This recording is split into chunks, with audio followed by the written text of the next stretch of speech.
Bonjour à toutes et à tous. Nous voici encore aujourd'hui avec cette capsule vidéo pour découvrir comment installer et quels sont les premiers pas à faire avec Zotero.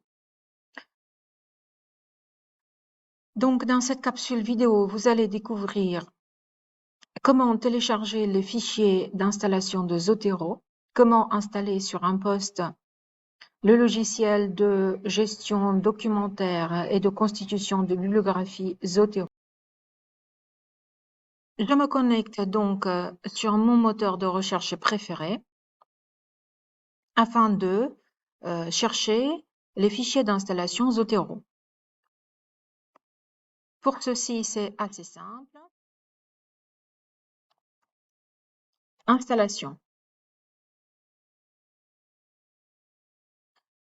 Donc, vous ne devez pas avoir une recherche dans la recherche Zotero Bib ou Zotero autre chose. Donc, c'est Zotero Download. Vous cliquez dessus. Et vous allez avoir deux options. Zotero. Donc, vous devez choisir Zotero. Donc, pour Windows, il a détecté mon système d'exploitation et je vais appliquer et cliquer sur Download. Donc, ensuite, je veux installation de Zotero sur votre poste de travail. Download. Bien sûr, j'ai l'ouverture de mon répertoire de téléchargement. J'enregistre le fichier d'installation.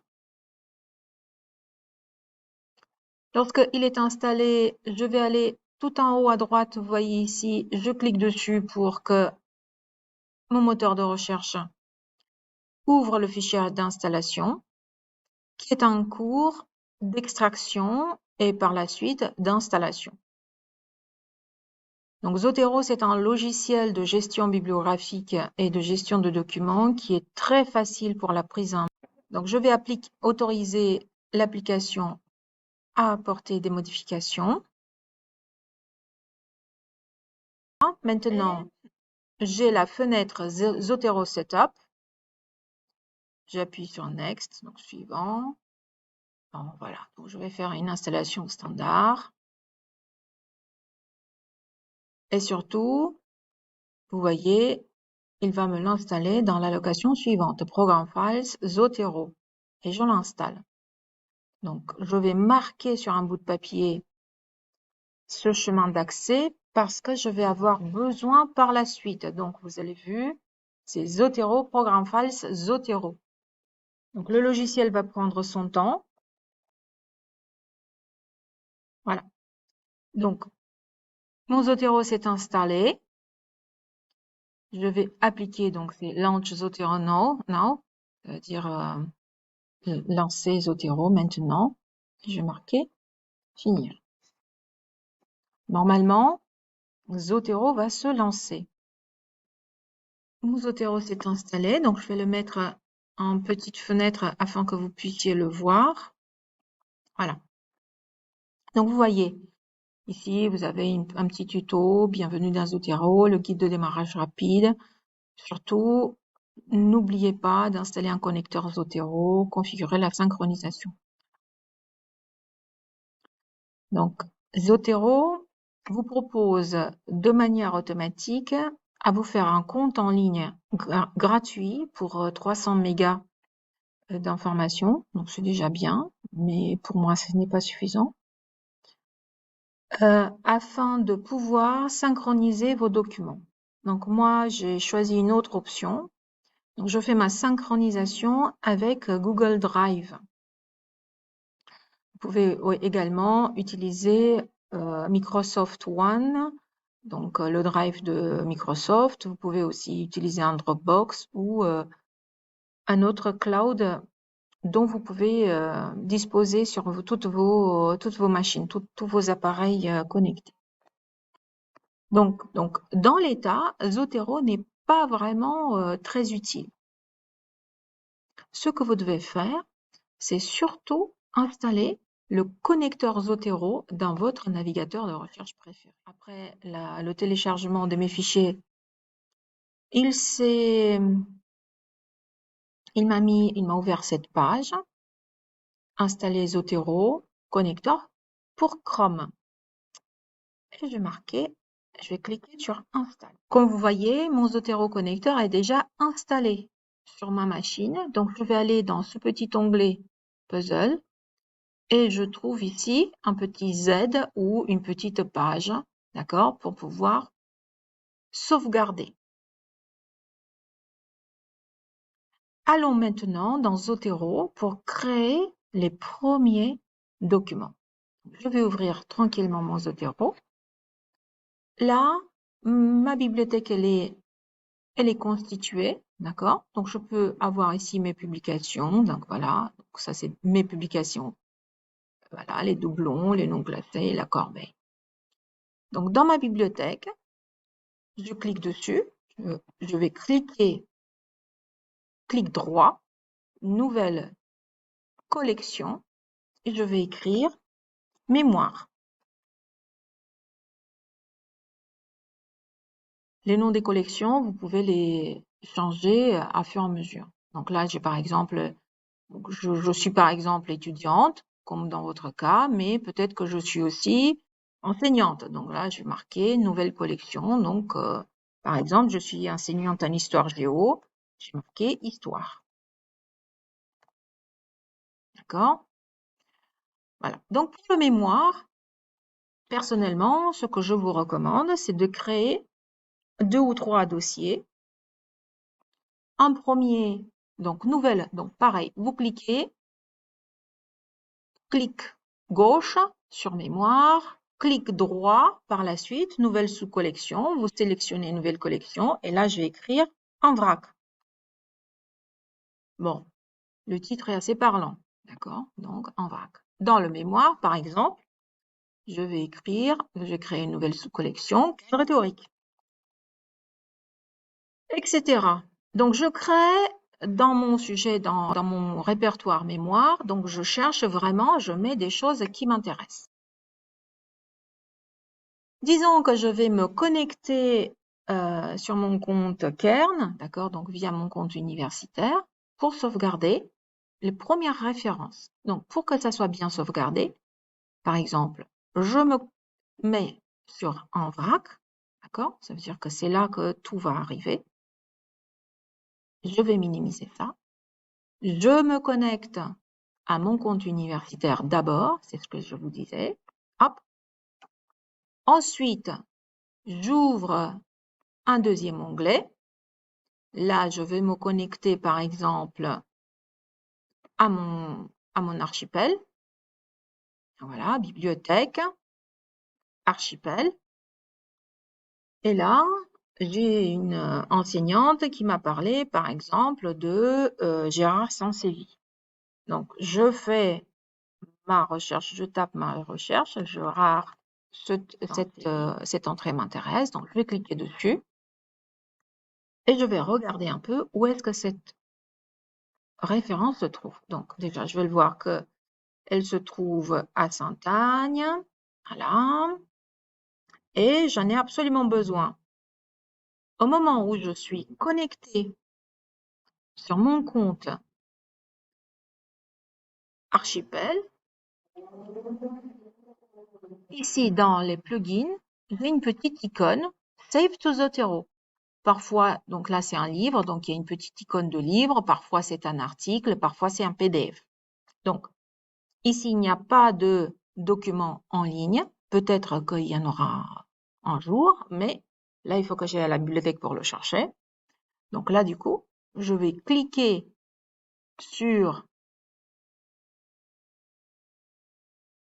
la petite icône de livre et ici vous regardez, il va s'enregistrer directement dans un vrac, souvenez-vous, je l'avais ouvert dans Zotero. Donc, moi, personnellement, je clique ici. Je m'assure que c'est dans le bon dossier. Et dès que c'est bien fait, je clique sur Terminer. Je vais aller sur Care. D'accord? Là, il me dit, voilà, que j'accepte d'accepter de passer par l'université. Bien sûr que j'accepte. Je dis OK. Donc, l'ordinateur va faire tout seul. Donc là, du coup, normalement, je suis connectée à travers mon compte universitaire. Donc, Jérôme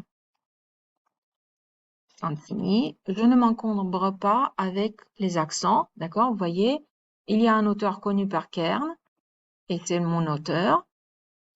Je vais le chercher, et en fait, je vois qu'il a fait un travail avec Gérard Santini, Didier Cariou et Serge Quillot, qui n'ont eux non plus besoin de se présenter. Un article dans Éducation de didactique en 2018, d'accord? Preuve fondée sur la pratique. Ah, ça m'intéresse. Je clique dessus et je vois que je vais lire un tout petit peu. Donc, je vais faire une petite lecture en diagonale. Voilà. Et je vois le texte intégral de cet article est diffusé sur un autre portail. Consulté sur OpenEdition. Donc, j'y vais. Donc, je suis redirigée automatiquement. Et là, je suis tombée sur, bon, j'accepte les cookies. Et là, je suis redirigée directement sur l'article preuve fondée par la pratique. Normalement, c'est un article accessible en texte intégral. Vous voyez, vous pouvez télécharger le PDF, mais avec Zotero, vous n'avez même pas besoin de le faire.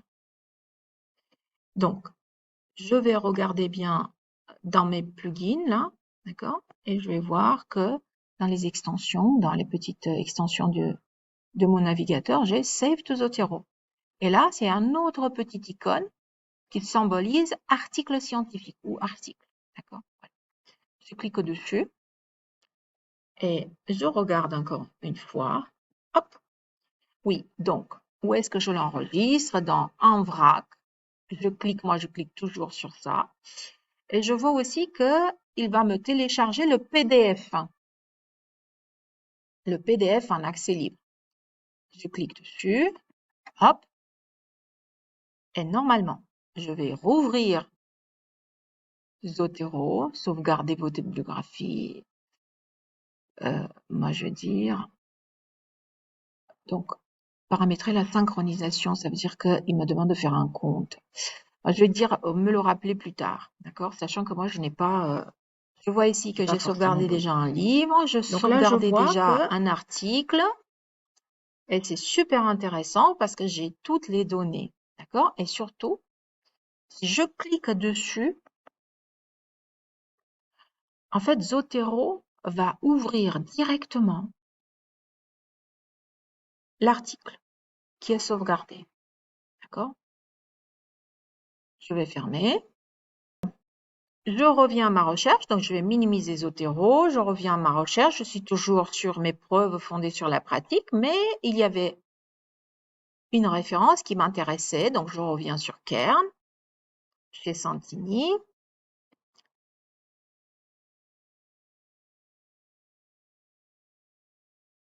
Je reviens en arrière. Je vois que il a participé à un ouvrage et il a travaillé sur les élèves qui ne peuvent pas apprendre s'ils n'ont pas des bases. Donc, enseigner, ça s'apprend. Bon, RETS 2020, je vais cliquer dessus pour voir si ça m'intéresse.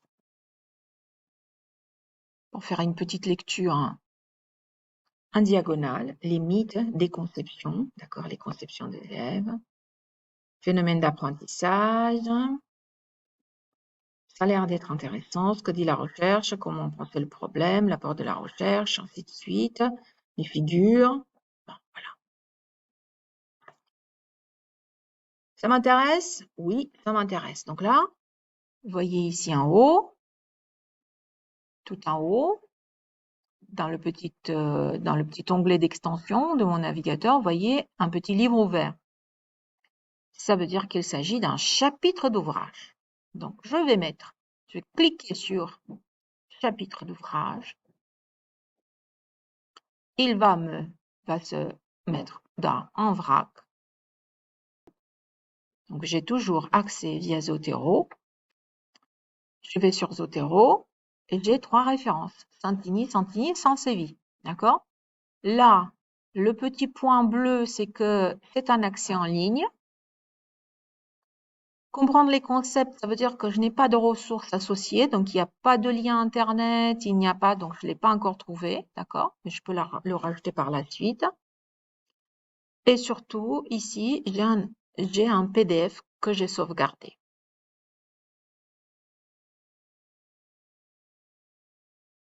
Aussi le livre, dans ce cas-là. Pour transformer un chapitre d'ouvrage en ouvrage, je vais faire un clic droit et je vais dupliquer le document. Voilà. Donc, j'ai 2 fois, les élèves ne peuvent apprendre qui n'ont pas les bases, Santini et Hall. Hop, je clique sur le deuxième que j'ai dupliqué. Ensuite, je vais sur le chapitre de livre. Donc, je vais le transformer en livre. Hein. Donc, les pages et le titre du livre vont être supprimés. Il va falloir que je le remplisse moi-même. Donc, je vais cliquer sur oui. Et vous voyez là, j'ai 2 références. Une qui est un chapitre d'ouvrage, une deuxième qui est un ouvrage avec les mêmes auteurs. Donc, maintenant, je vais me mettre en doublon sur Kern. D'accord? Pour pouvoir sauvegarder toutes les données. Là, je vais cliquer sur Enseigner, ça s'apprend. C'est le collectif didactique pour enseigner. Et là, je vais sur Zotero. Et là, dans Auteur,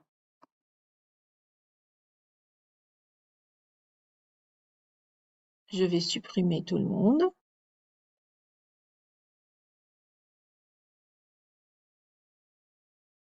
Et je vais mettre dans le nom collectif. Voilà, collectif didactique pour enseigner. Hop. Le titre, enseigner, ça s'apprend. Donc là, je fais tout simplement un copier-coller. Enseigner, ça s'apprend. Je vais dans mon Zotero. Je vais remplacer enseigner, ça s'apprend. Et vous voyez là, j'ai enseigner, ça s'apprend, collectif didactique pour enseigner.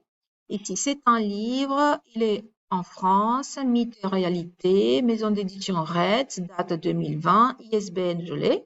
Et j'ai aussi un URL, d'accord? Ça veut dire que si je veux y aller, je peux toujours trouver l'URL.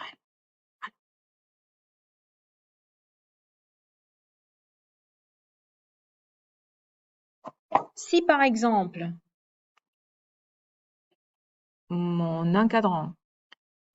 mon encadrant de mémoire me demande du jour au lendemain, je souhaiterais connaître votre bibliographie, je n'ai qu'à faire comme ça. Je vais tout simplement, donc je vais générer une bibliographie, je sélectionne, tiens, ça c'est intéressant, je peux lui donner, ça je peux lui donner, ça je peux lui donner, ça je peux lui donner. Je fais clic droit, je choisis le créer une bibliographie à partir des documents, je crée une bibliographie et j'ai plusieurs choix parce que il va mettre en ligne comment je peux le faire. D'accord? Donc, bien sûr, mon enseignant m'a dit, c'est APA 7e édition. Et voilà, je l'ai fait, American Psychology Association, APA 7e édition. Je fais copier dans le presse-papier. D'accord?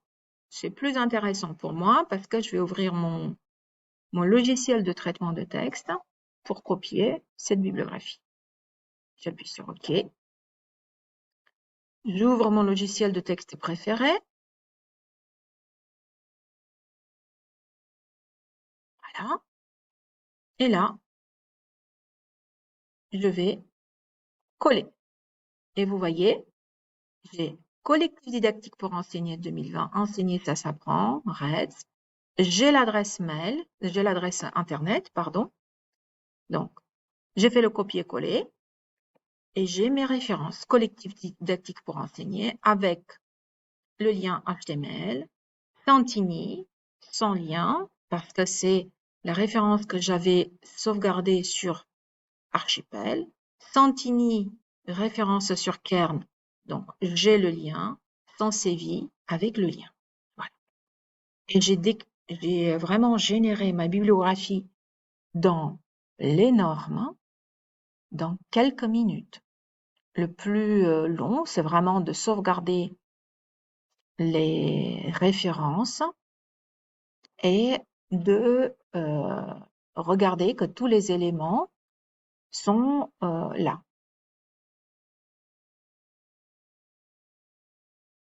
On va reprendre les éléments essentiels que vous devez bien regarder dans votre Zotero. Donc, j'ai absolument besoin des noms et des prénoms des auteurs. Je les ai soulignés ici. Ensuite, j'ai absolument besoin de l'année de publication de l'ouvrage. Ensuite, du nom du chapitre. Vous voyez, il a été écrit en lettres normales et le nom de l'ouvrage écrit en italique. Les pages pour le chapitre. Donc, j'ai pas eu besoin d'y aller. Et ensuite, la maison d'édition. Bien sûr, généralement, on vous demande également le DOI. Le DOI, vous voyez ici, pour Sansevi, Santini et Cariou. Je l'ai ici, c'est un DOI, d'accord? Donc, c'est vraiment l'adresse Internet où on peut trouver l'article. Voilà. Donc, vous avez tous ces éléments sans beaucoup de prise de tête. Il faut juste vraiment s'exercer à prendre en main son Zotero.